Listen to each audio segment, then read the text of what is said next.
Hi everyone, my name is Roya, and today I will be reviewing Soulless by Gail Carriger.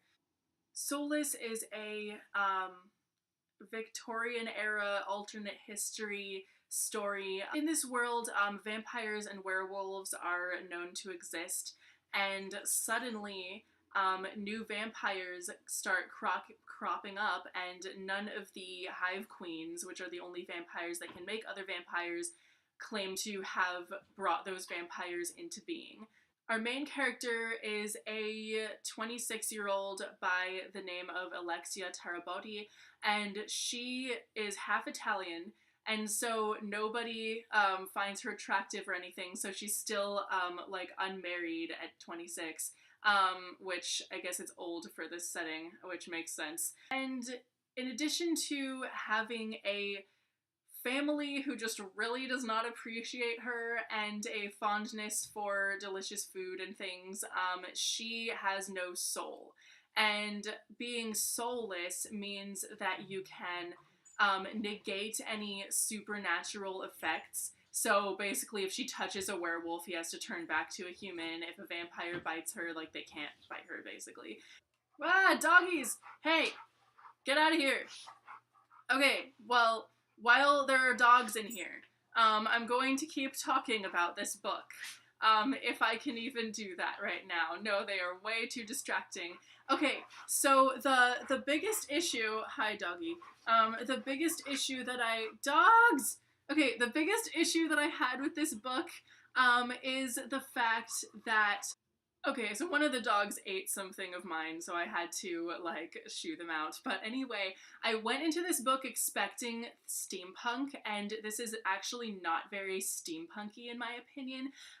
Halfway through the book, we start getting a little bit more into the steampunk elements and whatnot, but until that point, all we see is like one dirigible and one pair of goggles. So it didn't seem very steampunky to me, it just kind of seemed Victorian, which is fine, but since I went into it expecting steampunk, I was sad that there wasn't enough steampunk in this book.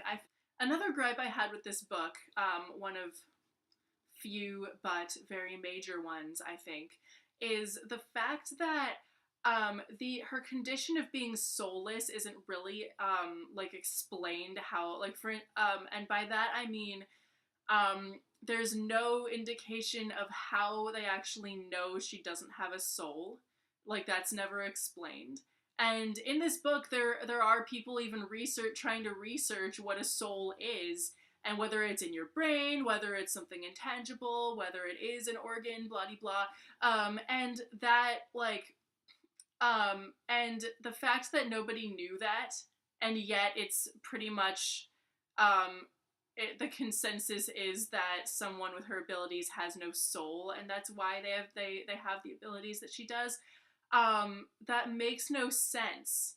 Because if they don't know what a soul is, or have any real way of defining it, how do they know that she is soulless? Basically, that really bothered me the entire time.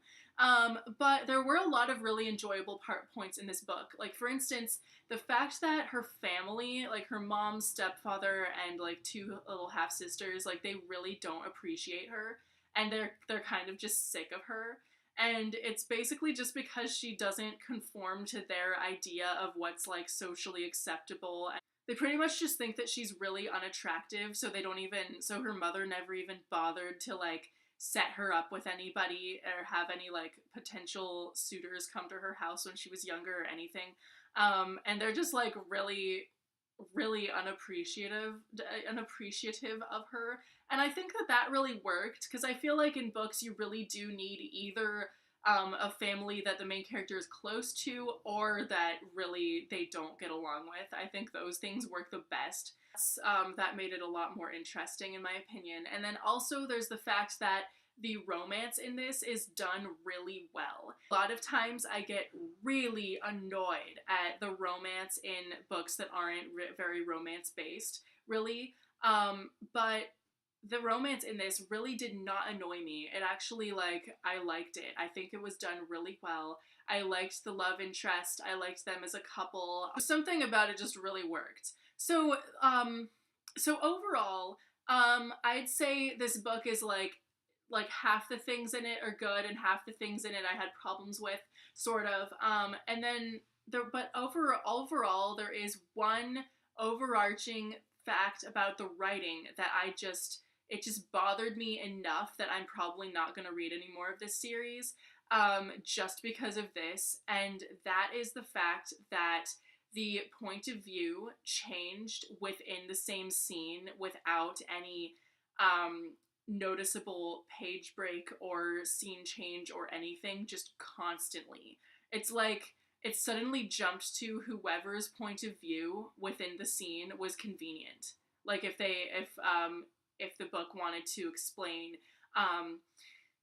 like how one person thought of a different person's remark, it would suddenly be that person's point of view, and that just bothers me so much. Like, to me, it's like, you know, pick a point of view, just pick one, and then when you want to change points of view, like, you can change points of view within the same scene. Just, you know, put a little page break, like right in the middle, and like one extra space between paragraphs or something, and then stick to that person's point of view. It's not that hard, but for some reason I was just so annoyed by the fact that this book kept doing that. Like, it wasn't just once or twice, it was like throughout the entire book.